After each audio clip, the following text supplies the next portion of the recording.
नमस्कार दोस्तों। वैसे तो मैं शेयर मार्केट की बातें करता हूं, लेकिन आज का टॉपिक थोड़ा सा हटके है, लेकिन फाइनेंस से रिलेटेड है, इसलिए आपको वीडियो को कंप्लीट देखना चाहिए। दोस्तों, कभी ना कभी आपने बैंक को मिनिमम बैलेंस चार्ज के बारे में सुना होगा। यानी आप अपने अकाउंट को अगर मिनिमम बैलेंस नहीं रखते हैं तो बैंक आपके ऊपर चार्ज लगाती है। दोस्तों, ये चार्ज कितना हो सकता है? 500, 1000, 2000।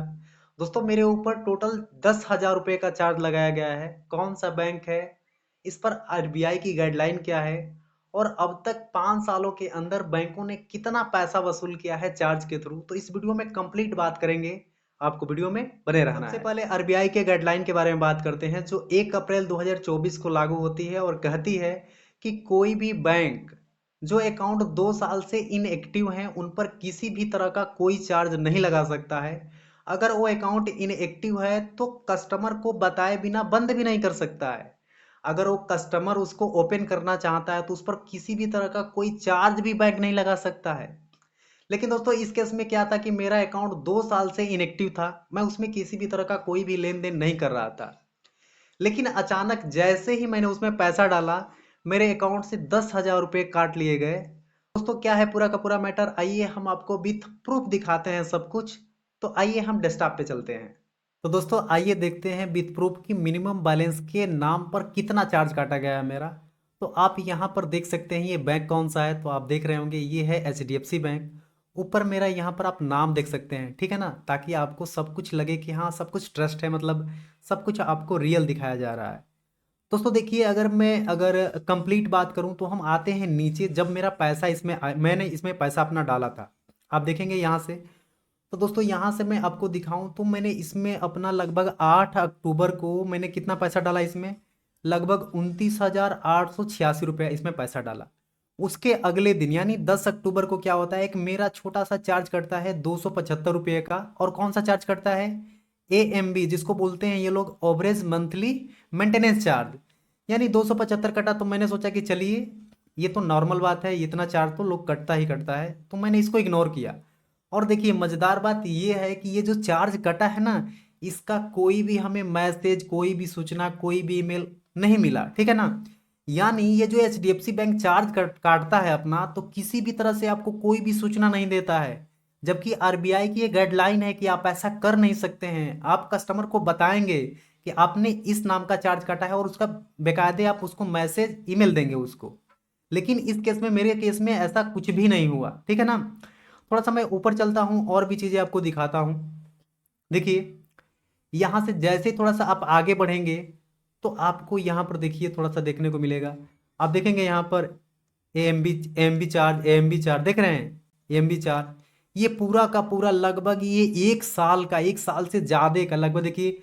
ये 683 रुपया, 655 रुपया, 706 रुपया, 708, 708, 697, ऐसे ही कटता गया है पूरा का पूरा। और देखिए, ये जो कटता गया है ना, ये किसी किसी महीने में 2-2 महीने का भी काट लिया है। मतलब एक महीने में ना 2 महीने का मेंटेनेंस चार्ज कैसे हो गया भैया तुम्हारा, थोड़ा सा बताओ मुझे।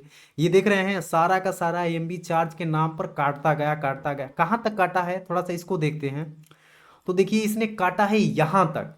यानी मेरा जो कैपिटल था वो कैपिटल कितने पर चला आया, लगभग 19,124 रुपया। यानी उसने 10,000 मेरा कैपिटल क्या किया, वाइप आउट कर दिया पूरा का पूरा मेरे अकाउंट से। और मेरे अकाउंट में अभी कितना बचा, 19,124 रुपया ही बचा, जिसको मैंने जल्दी जल्दी में क्या किया, मैंने अपने इसको अकाउंट में मैंने ट्रांसफ़र किया, ठीक है ना। तो दोस्तों, मेरा लगभग लगभग 10,000 रुपये इन्होंने मेंटेनेंस के नाम पे काट लिया। समझ रहे हैं, ये स्कैम बोलूँ कि क्या बोलूँ इसको, मुझे कुछ भी समझ में नहीं आ रहा है। अगर आप दोस्त, अगर आप लोगों में से कोई अगर दोस्त अगर कोई सुझाव देना चाहते हैं तो आप लोग कमेंट में दे सकते हैं। तो दोस्तों, आइए दिखाते हैं मिनिमम बैलेंस के नाम पर कितना लोगों को ठगा जा रहा है। तो मैं आपको एक न्यूज़ दिखाता हूँ। दोस्तों, ये जो न्यूज़ है एबीपी द्वारा न्यूज़ है, आप देखेंगे यहाँ पर, तो यहाँ पर आपको दिख रहा होगा कि मिनिमम बैलेंस के नाम पर करोड़ों की कमाई, सरकारी बैंक ने वसूले 8,500 करोड़ रुपए। देख रहे हैं, ये सारा का सारा पैसा किसका है, ये हम लोगों का पैसा है। यानी हम लोगों से ये पैसा 8,500 करोड़ रुपया बैंक कमा लिए हैं, ठीक है ना। और इसकी रिपोर्ट वित्त मंत्री ने दिया। ये केवल कमाई 5 साल का है बैंकों का, समझ रहे हैं। अगर इस लिस्ट में देखेंगे तो सारे बैंक है, ऐसा नहीं है कि कोई बैंक नहीं है।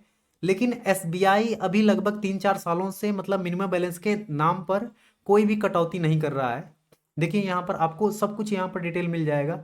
अगर मैं थोड़ा सा कुछ पढ़ के आपको सुनाऊं तो मैं यहाँ से सुनाता हूँ। देखिए, मिनिमम बैलेंस, बैंक खातों में मिनिमम बैलेंस रखने की शर्तें ग्राहकों पर बोझ साबित होती जा रही है। मिनिमम बैलेंस मेंटेन नहीं करने पर विभिन्न बैंकों ग्राहकों को जुर्माना के तौर पर बड़ी रकम वसूलते हैं, जिससे बैंकों को अच्छी खासी आमदनी हो रही है। कहा जा रहा है कि सरकारी बैंक में महज 5 सालों में इस तरह से करीब 8,500 करोड़ रुपया कमा लिया है बैंक।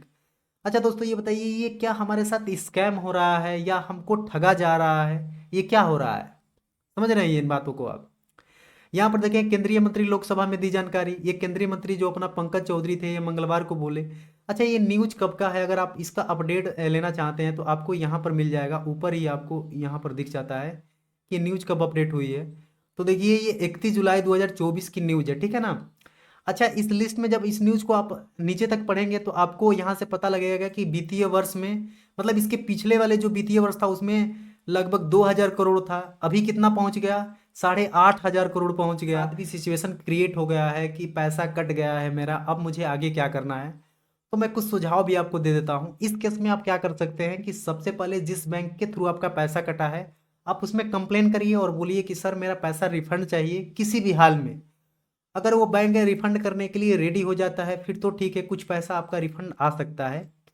लेकिन अगर इन केस में क्या होता है कि अगर बैंक पैसा रिफंड करने के लिए रेडी नहीं है, तैयार नहीं है, उस केस में ना आप आरबीआई के साइट पे जाइए, आरबीआई को ऑफिशियल साइट पे जाइए और वहाँ पे अपना कंप्लेन दर्ज करिए। वहाँ से ये होगा कि आरबीआई का कंप्लेन बैंक के पास जाएगा, बैंक आपको फ़ोन करेगा कि सर आप अपना कंप्लेन वापस कर लीजिए, हम आपका पैसा दे देंगे। लेकिन आपको उनके बातों में नहीं आना है, पहले ये बोलना है कि आप पहले पैसा दीजिए, फिर हम कंप्लेन को वापस करेंगे। तो दोस्तों, देख रहे हैं बैंक के नाम पर ये ऐसा काम हो रहा है। तो जो एक ट्रस्ट का लेवल था बैंकों पर, अब वैसा नहीं रहा। तो दोस्तों, हम तो आम आदमी हैं, हमारा कटता रहेगा। तो दोस्तों, आज की वीडियो में बस इतना ही, फिर मिलते हैं नेक्स्ट वीडियो में, तब तक के लिए जय हिंद।